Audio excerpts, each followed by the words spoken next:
ഈ വർഷം മാത്രം സംസ്ഥാനത്തിന് അർഹതപ്പെട്ട വരുമാനത്തിൽ നിന്നും അപ്രതീക്ഷിതമായി വെട്ടിക്കുറച്ചത് 17,000 കോടി രൂപയാണ്. ഇതിനൊക്കെ പുറമെയാണ് 2025-26 സാമ്പത്തിക വർഷം കേന്ദ്രം കൊണ്ടുവന്ന GST നിരക്ക് പരിഷ്കരണം 8,000 കോടി രൂപ വരെ വാർഷിക നഷ്ടം നമുക്കുണ്ടാക്കുന്നത്. എന്നാൽ സാധാരണക്കാർക്ക് ഈ നികുതി കുറവിൻ്റെ ഗുണം ലഭിക്കുന്നുമില്ല.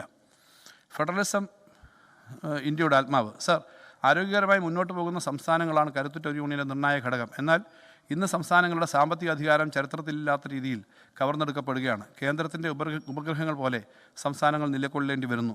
കേന്ദ്ര സർക്കാർ അനുവദിച്ചു നൽകുന്ന വിഹിതം വാങ്ങി ഏറാൻ മൂളികളെ പോലെ സംസ്ഥാനങ്ങൾക്ക് ഉപജീവിക്കേണ്ടി വരുന്നു. സർ, വരുംകാലത്ത് ഒരു രാഷ്ട്രമെന്ന നിലയിൽ ഇന്ത്യ അഭിമുഖീകരിക്കാൻ പോകുന്ന ഏറ്റവും വലിയ പ്രശ്നങ്ങളിലൊന്ന് സംസ്ഥാനങ്ങളുടെ സാമ്പത്തിക അവകാശങ്ങൾക്ക് മേലുള്ള കേന്ദ്രത്തിൻ്റെ കടന്നുകയറ്റം സംബന്ധിച്ചുള്ളതായിരിക്കും. സർ, കേരളത്തോടുള്ള അതിഗുരുതരമായ സാമ്പത്തിക അവഗണനയ്ക്കെതിരെ നാടിൻ്റെ പ്രതിഷേധം കേരളത്തിലെ ജനങ്ങൾക്ക് വേണ്ടി ഈ ബജറ്റ് പ്രസംഗത്തിലൂടെ ഞാൻ രേഖപ്പെടുത്തുകയാണ്. സർ, 7ാം ധനകാര്യ കമ്മീഷനും പ്രാദേശിക സർക്കാരുകളും. സർ, സംസ്ഥാനത്തിനുള്ളിൽ കേരളം സ്വീകരിച്ചു പോരുന്ന ഫെഡറൽ തത്വങ്ങൾ കേന്ദ്രത്തിൽ നിന്നും തികച്ചും വ്യത്യസ്തമാണ് എന്ന് മാത്രമല്ല രാജ്യത്തിന് തന്നെ മാതൃകയാണ്. സംസ്ഥാനത്തെ പ്രാദേശിക ഗവൺമെൻറ്റുകളിൽ തിരഞ്ഞെടുപ്പ് കഴിഞ്ഞ് പുതിയ ഭരണസമിതികൾ അധികാരം ഏറ്റെടുത്തിരിക്കുകയാണ്. സർ, പുതിയ ഭരണസമിതികളെ സംസ്ഥാന സർക്കാർ അഭിവാദ്യം ചെയ്യുന്നത് വിവിധ ഫണ്ടുകൾ ഗണ്യമായി വർദ്ധിപ്പിച്ചുകൊണ്ടാണ്. സംസ്ഥാന ധനകാര്യ കമ്മീഷൻ ശുപാർശകൾ കൃത്യമായി നടക്കുന്ന ഏക സംസ്ഥാനമാണ് കേരളം. പ്രാദേശിക സർക്കാരുകൾക്കുള്ളിൽ ഫണ്ട് വിതരണത്തിൽ കേരളം രാഷ്ട്രീയ പരിഗണന നോക്കാറില്ല. ജനകീയാസൂത്രണം തുടങ്ങിയപ്പോൾ ആരംഭിച്ച ഈ കീഴ്വഴക്കം UDF ഭരിക്കുമ്പോഴും ലംഘിച്ചിട്ടില്ല.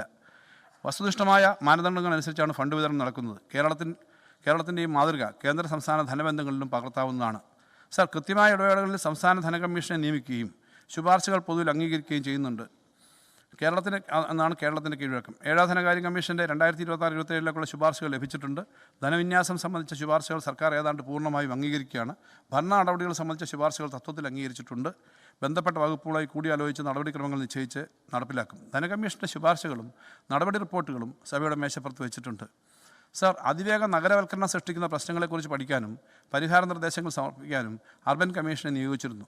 കമ്മീഷൻ്റെ റിപ്പോർട്ടും അതിൻ്റെ അടിസ്ഥാനത്തിൽ നടത്തിയ ചർച്ചകളും പരിഗണിച്ച് പുതിയ നഗരനയം രൂപപ്പെടുത്തി സർക്കാർ മുന്നോട്ട് പോവുകയാണ്. സർ, 2026-27 തദ്ദേശ സ്വയംഭരണ സ്ഥാപനങ്ങൾക്ക് നൽകുന്ന general purpose fund, maintenance fund എന്നിവ യഥാക്രമം 3,236.76 കോടി രൂപയും 4,315.69 കോടി രൂപയുമായി ഉയർത്തുന്നു. ഇത് മുൻവർഷത്തെ അപേക്ഷിച്ച് 786.96 കോടി രൂപ അധികമാണ്. സർ, 2026-27 സംസ്ഥാന പദ്ധതി വിഹിതത്തിൻ്റെ 28.5% വരുന്ന 10,189 കോടി രൂപ പ്രാദേശിക സർക്കാരുകൾക്കുള്ള വികസന ഫണ്ടായി നീക്കിവെക്കുന്നു. ഇതിലൂടെ വികസന ഫണ്ട് 9,000 കോടി രൂപയിൽ നിന്നും 10,189 കോടി രൂപയായി വർദ്ധിക്കും. സർ, അതായത് 1,080 കോടി രൂപയുടെ 11.96% വർധനവാണ് തദ്ദേശ സ്വയംഭരണ സ്ഥാപനങ്ങൾക്ക് ലഭിക്കുന്നതിൽ വകയിരുത്തിയിരിക്കുന്നത്. ഇതിനു പുറമെ കേരള ഖരമാലിന്യ സംസ്കരണ പരിപാടി പ്രകാരം നഗര തദ്ദേശ സ്ഥാപനങ്ങൾക്ക് ULB ഗ്രാൻറ്റായി 160 കോടി രൂപയും നീക്കിവെച്ചിട്ടുണ്ട്. മുൻ വർഷത്തെ അപേക്ഷിച്ച് 45 കോടി രൂപയുടെ വർധനമാണിത്. സർ, GST നടപ്പിലാക്കിയതോടുകൂടി സ്വന്തമായി നികുതി ഏർപ്പെടുത്താനും തനത് വരുമാനം സൃഷ്ടിക്കാനുമുള്ള സംസ്ഥാന സർക്കാരുകളുടെ അധികാരം പരിമിതപ്പെട്ടിരിക്കുകയാണ്. എന്നാൽ നികുതിയേതര വരുമാനം വർദ്ധിപ്പിക്കുന്നതിനും വായ്പ എടുക്കുന്നതിനും പ്രാദേശിക സർക്കാരുകൾക്ക് വലിയ സാധ്യതയുണ്ട്. ഇതിൽ പ്രാദേശിക ഗവൺമെൻറ്റുകളെ ശാക്തീകരിക്കാൻ local government board of finance രൂപീകരിക്കുന്നതിനുള്ള നിർദ്ദേശം തത്വത്തിൽ അംഗീകരിച്ചിട്ടുണ്ട്. സർ, നിരക്കുകൾ വർദ്ധിപ്പിക്കാതെ തന്നെ സ്ഥിതിവിവര കണക്കുകൾ ശാസ്ത്രീയമാക്കിയും ആധുനിക സാങ്കേതിക വിദ്യകൾ ഉപയോഗിച്ചും നികുതിയേതര വരുമാനം വർദ്ധിപ്പിക്കും. സ്വന്തം വരുമാനം വർദ്ധിപ്പിക്കുന്ന തദ്ദേശ സർക്കാരുകൾക്ക് പ്രോത്സാഹനമായി കൂടുതൽ സംസ്ഥാന വിഹിതം നൽകും. സർ, തദ്ദേശ സ്ഥാപനങ്ങളിലെ ജനങ്ങൾക്ക് പൊതുവെ ഉപകരിക്കുന്ന ആദായകരമായ വലിയ പ്രൊജക്റ്റുകൾ നടപ്പിലാക്കാൻ മുനിസിപ്പൽ ബോണ്ടുകൾ പുറപ്പെടുവിക്കാൻ മുനിസിപ്പാലിറ്റികളെയും കോർപ്പറേഷനുകളെയും അനുവദിക്കും. അവർക്ക് അതിനാവശ്യമായ സാങ്കേതിക സഹായം നൽകും. ഇതേ ലക്ഷ്യം മുൻനിർത്തി വായ്പ എടുക്കാൻ നിശ്ചിത മാനദണ്ഡങ്ങൾക്ക് വിധേയമായി ഗ്രാമപഞ്ചായത്തുകളെയും അനുവദിക്കും. സർ, കോർപ്പറേറ്റ് റെസ്പോൺസിബിലിറ്റി ഫണ്ട് ഉപയോഗിക്കുന്ന കാര്യത്തിൽ കേരളത്തിലെ തദ്ദേശ സ്ഥാപനങ്ങൾ പുറകിലാണ്. CSR ഫണ്ടിൻ്റെ കാര്യത്തിൽ തദ്ദേശ സ്ഥാപനങ്ങളെ ശാക്തീകരിക്കാനും ബോർഡ് ഓഫ് ഫിനാൻസ് മുൻകൈ എടുക്കും.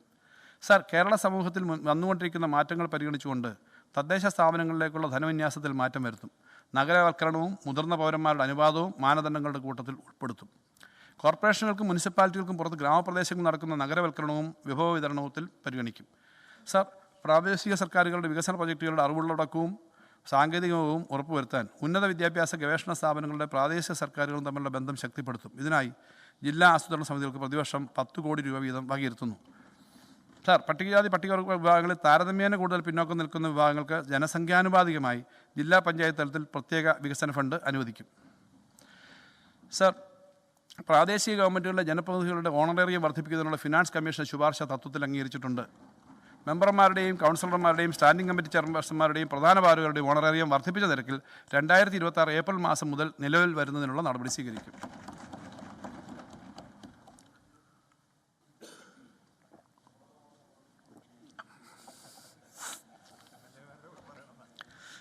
സർ, പ്രാദേശിക സർക്കാരുകളിലെ മുൻ ജനപ്രതിനിധികളുടെ ക്ഷേമത്തിനായി ഒരു ക്ഷേമനിധി ആരംഭിക്കാൻ തീരുമാനിക്കുന്നു. 2026-27 ക്ഷേമനിധിയിലേക്ക് 250 കോടി രൂപ സമാഹരിക്കും. ക്ഷേമനിധിയിലേക്ക് പണം അടയ്ക്കാൻ പ്രാദേശിക ഗവൺമെൻറ്റുകൾക്ക് സർക്കാർ പ്രത്യേക അനുമതി നൽകുന്നതാണ്. ക്ഷേമനിധിയുടെ നടത്തിപ്പും സംബന്ധിച്ച് ആനുകൂല്യങ്ങൾ വിതരണം ചെയ്യുന്നത് സംബന്ധിച്ചും ക്ഷേമനിധിയുടെ ഭരണസമിതി അനുയോജ്യമായ തീരുമാനം എടുക്കുന്നതാണ്. ലോകത്തെവിടെയായാലും ഏത് സമയത്തും 24 വാർത്തകളും ഓഗ്മെന്റഡ് റിയാലിറ്റി പാക്കേജുകളും എക്സ്പ്ലെയിനറുകളും വിശദമായി കാണാൻ ഞങ്ങളുടെ യൂട്യൂബ് ചാനൽ നിങ്ങൾക്ക് സബ്സ്ക്രൈബ് ചെയ്യാം.